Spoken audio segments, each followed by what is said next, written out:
Well, hello, Marie. Thank you so much for being on the show. I'm so excited. Thank you so much for inviting me. So excited to meet you. Thank you for being here. Absolutely. So, I'm going to jump right in with a question. For all of our listeners who may be aware of this or not, what is hygge?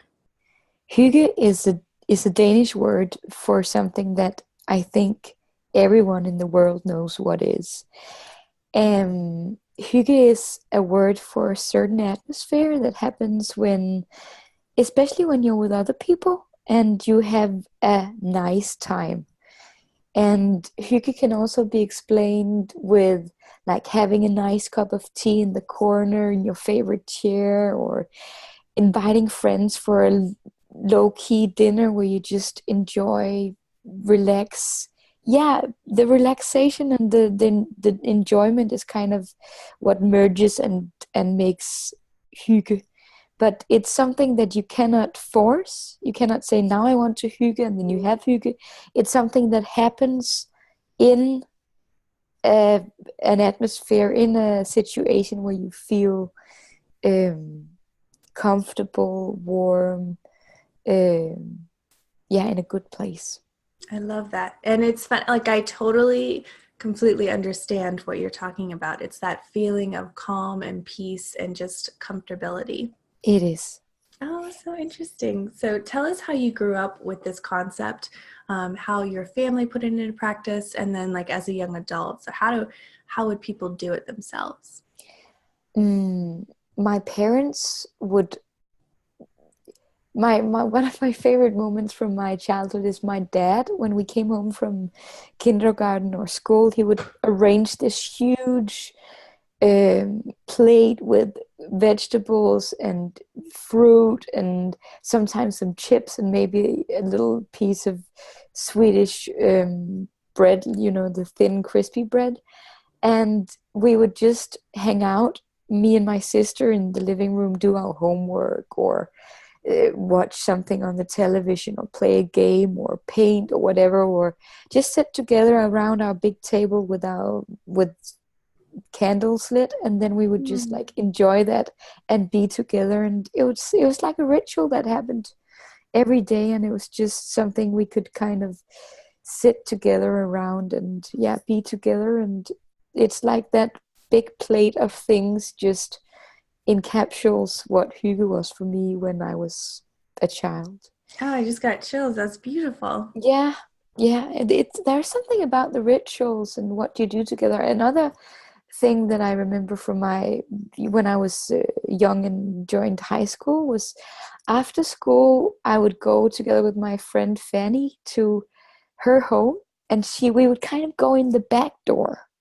not the front door. We'd go in the back door, past all the raincoats and rubber boots and things and cat things for her cat, and we would kind of go in and sit in the kitchen, and we she would make um, a pot of black tea and put it in her, like she had a really warm tea warmer, Hmm. and then she would put it on the kitchen table, and she would light a candle, and we would like just sit there and talk and have fun. But it was like every day we would just sit there and hang out and have tea. And it's also the ritual and the fact that we did it again and again, and we had so many good things happening around that table that, yeah, it's really clear memory for me. That's beautiful. And it seems like you really carried that Hugo with you, through your career as an actress, and you would bring stuff to set and you would bake. I mean, was that how the book came about? Because you're a famous actress, so and to write a book like this was different for you and interesting. So how did that come about? Mm, it was kind of a realization that I'm in a really strange business that has a lot of fame in it, that sounds like wow and it's so beautiful. And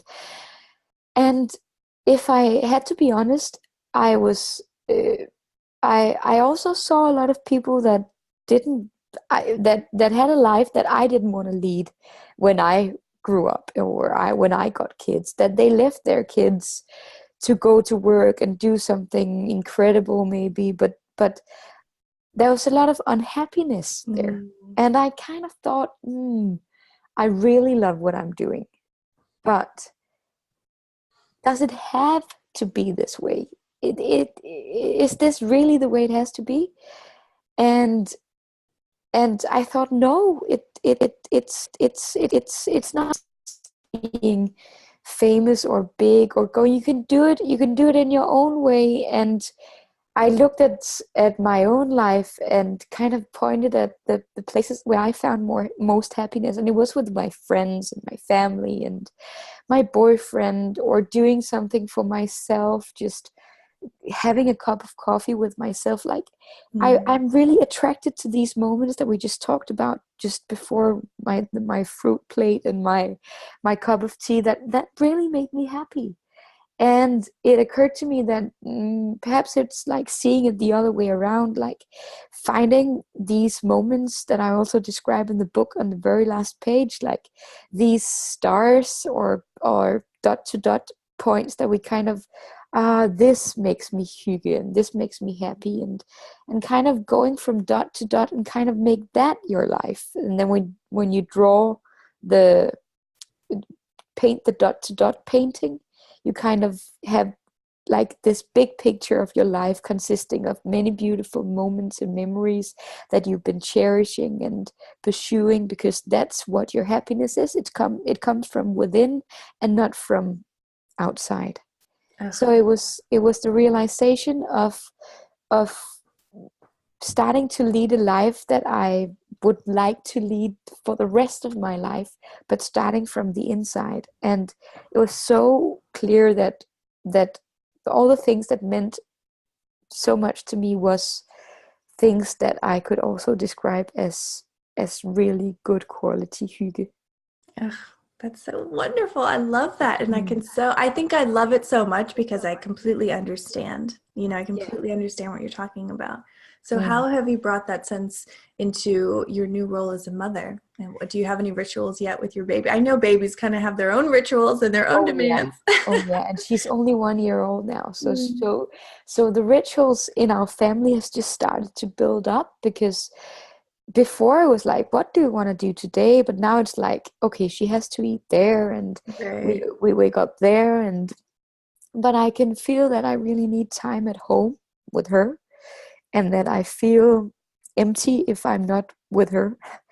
And I can go out and go to work and hang out with friends, but I need to pick her up early for Mm. me to kind of feel that I we have time together, where it's not like eating or trying to get her to fall asleep. It's where we have time where we sit down and read a book, or I cook while she stands next to the kitchen table and stands with her stick or whatever, but that we're together in a quality way, that it's not just getting the everyday to go around.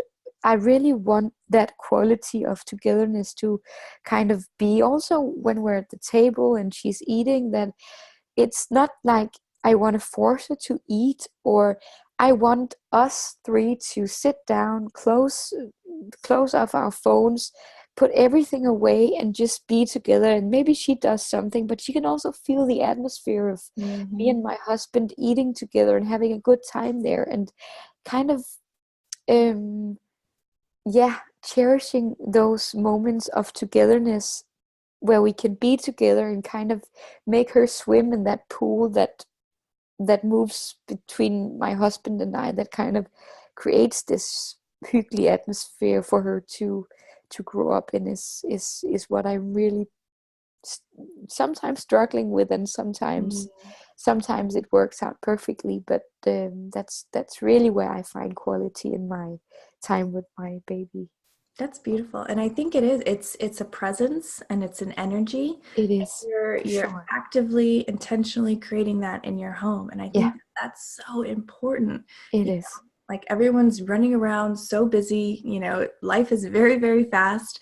And so to bring that, to create that, in Yeah, your space, in your home, I think yeah, is life changing for your it children. is. It Mm. is. That's awesome. So, for those very busy moms who are stressed out and running around and they've got activities and, obligations and everything like that, what are some simple things that they can do to create more hygge in their lives and in the lives of their children? I met a woman the other day that told me that forget the in Danish we have a saying called the black conscience. Like if you keep feeling bad about not being enough. So she says, forget that, throw it out. And I was like, okay, yeah. Because you never feel that you're enough. You feel you have to we have obligations. We need to do the laundry, we have to cook, we have to get the family going, and we're doing the best we can. So if we throw out the black bad conscience and we started the thing I do when I come home with my with Roberta, my daughter, is I light a candle and I kind of sit down with her and kind of spend 30 minutes, 1 hour, 1.5 hours before I start to cook to just like, if she wants to go around, I can follow her and I can just go with her impulses.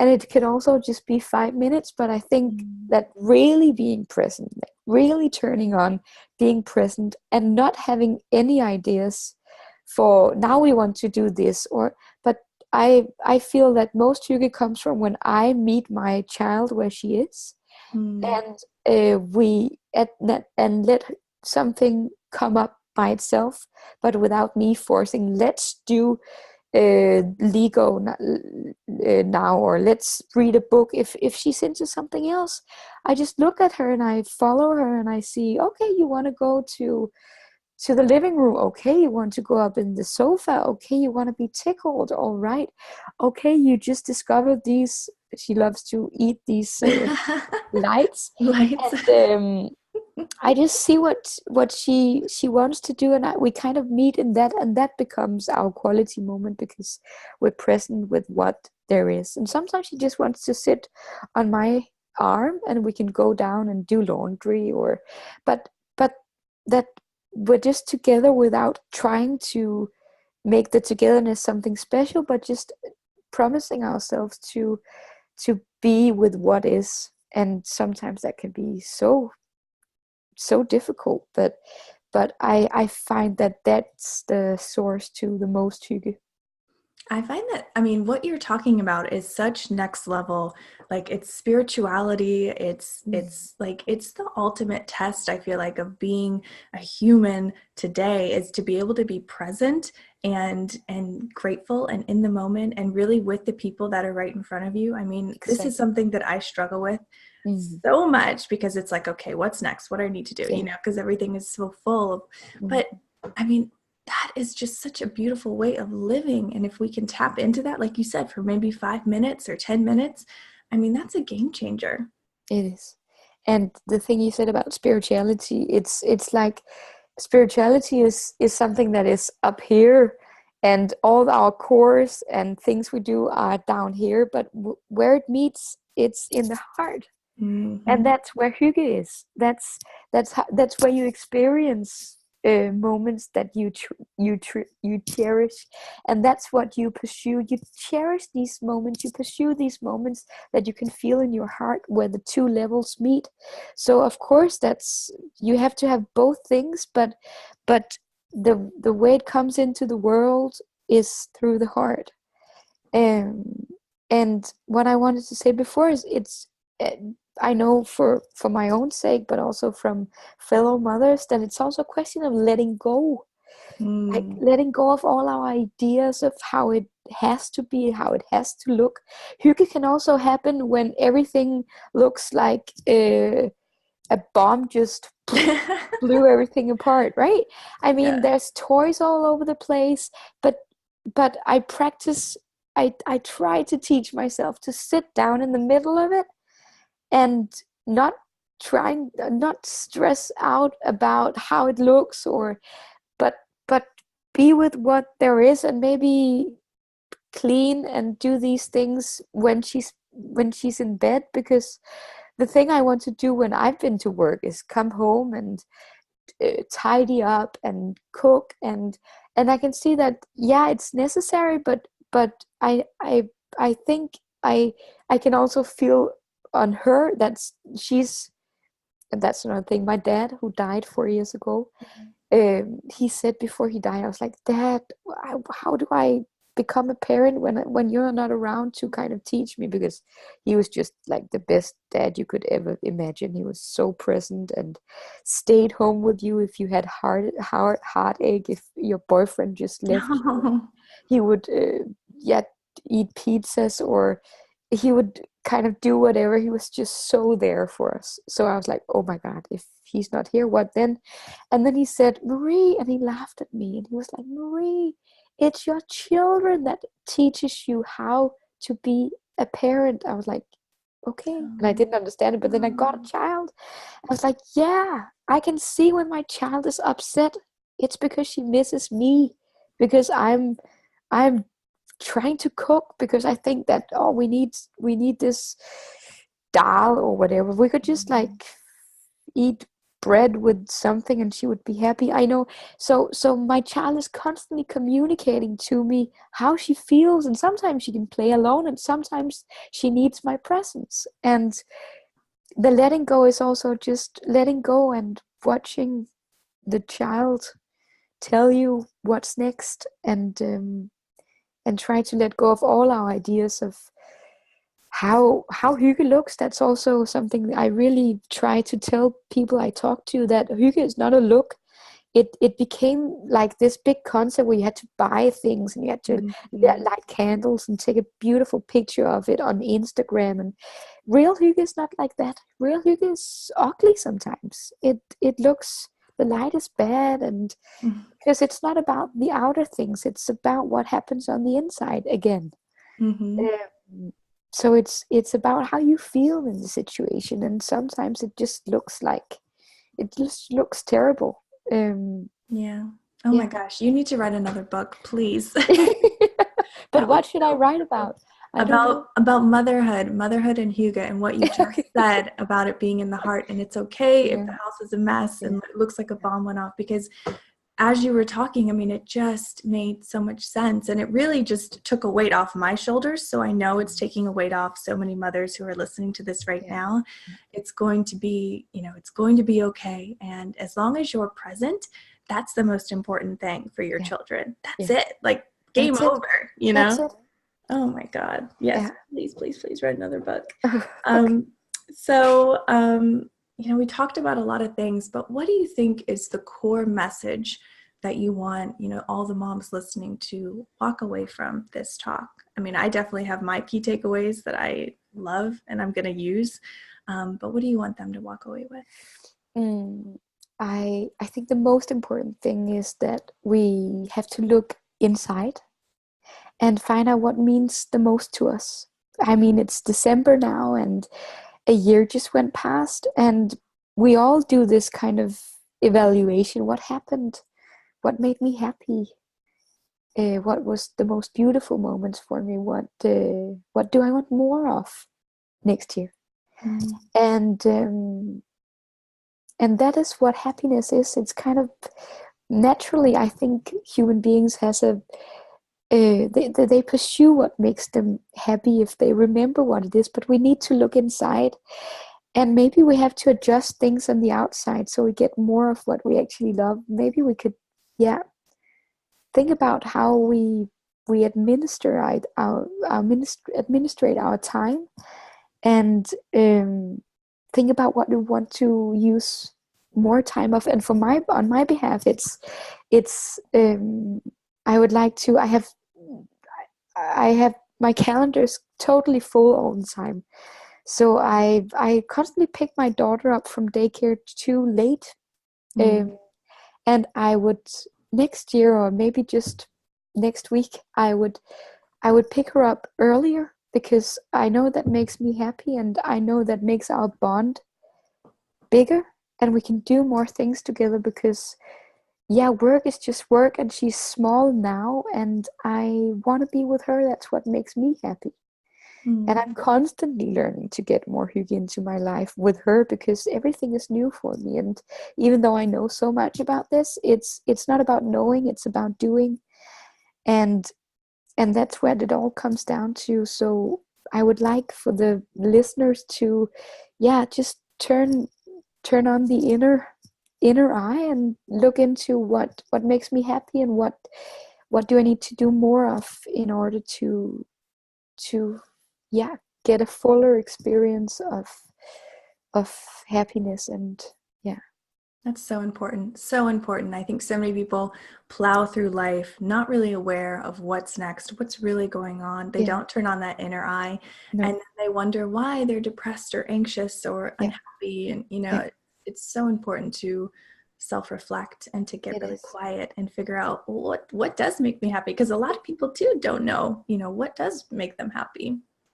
And a thing that also occurred to me in that sense is that uh, I've as a mother, I've been feeling guilty that I've there's so much feeling of I'm not enough. Am I doing good enough? Is she happy enough? Oh, now she's crying. It's my fault. All those things.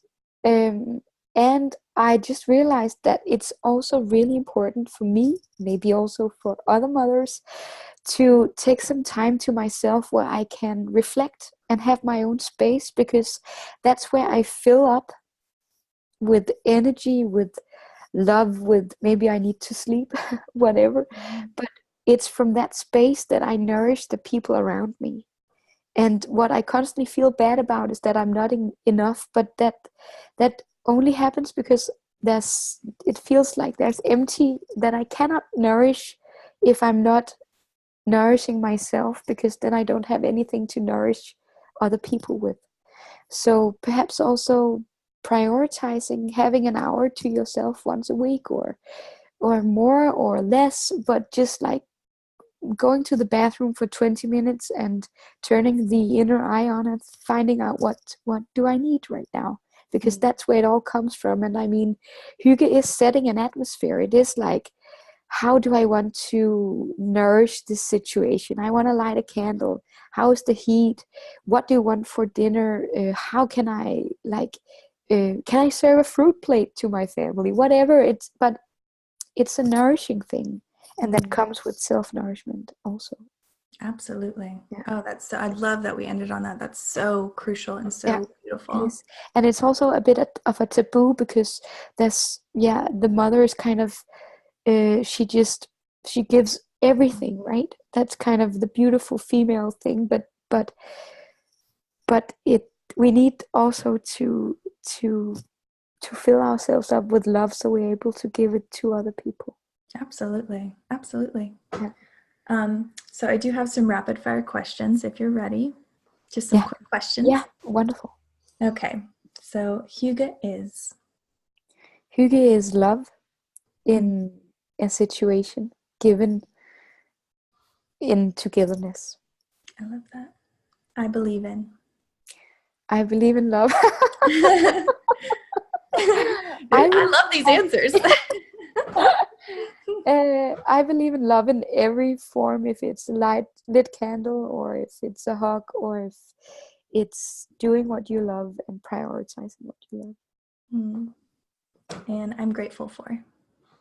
Grateful for my family. I'm grateful for my life. I'm grateful for this interview with you. It's so beautiful to connect around these important things. I'm grateful for so many things, and every day I really, I I'm so thankful. I'm really practicing being thankful, because that's for me the ingredient to happiness. Finding out that everything is enough, and that there's so much to be thankful for. Absolutely. And what's something that you've learned in life that you wish someone would have told you earlier on? That I am worth, that I'm worthy, that I can love myself. That's the most important thing you can ever love, is to love and be loved in return. But yeah, to love yourself. I would love that I've learned that earlier on. No, You know? absolutely. And I can feel that. I mean, it just comes across. It's so Yeah. true. And that's how you're able to, write beautiful books like you have and share this important message, because there is such a presence of love within you. Yeah, and it's, I mean, it's also the wound is where the light come in, right? So it it's also beautiful and something to be thankful for, that there's been experiences in my life that is kind of pointed to, I don't want this anymore, I want more of this. And then I've been going through so many things that that has lifted me up and into the light. Mm. Okay, so for all of our listeners, what's the best way to find you online and find the book, and how can they find you? I'm not so online-ish. I'm not so good at so me and things, but I've written a book that you can find online on Amazon and different, I don't know what bookstores you have in the US, but it's out and it's online. And I'm always available if you want to write me an email or, um, yeah, I love contact. So yeah, get in touch. And the book is absolutely beautiful. That's why this whole interview happened, because I got your book and I was just enraptured. It was just every page just made me feel at home. And, you know, you have that presence of love throughout the entire book. And I was like, I have to talk to her. And I'm so glad that I did. I'm so glad I finally turned up. Oh, this was great. Oh my gosh. Thank you so much, Marie. Thank you for your light. Yeah, please get in touch Thank you for again. your next book. I hope. I just put it out there, so Yeah, thank you. Thank you who for putting knows? it out. Yeah. Oh, thank you. Yeah, thank you so much. Oops.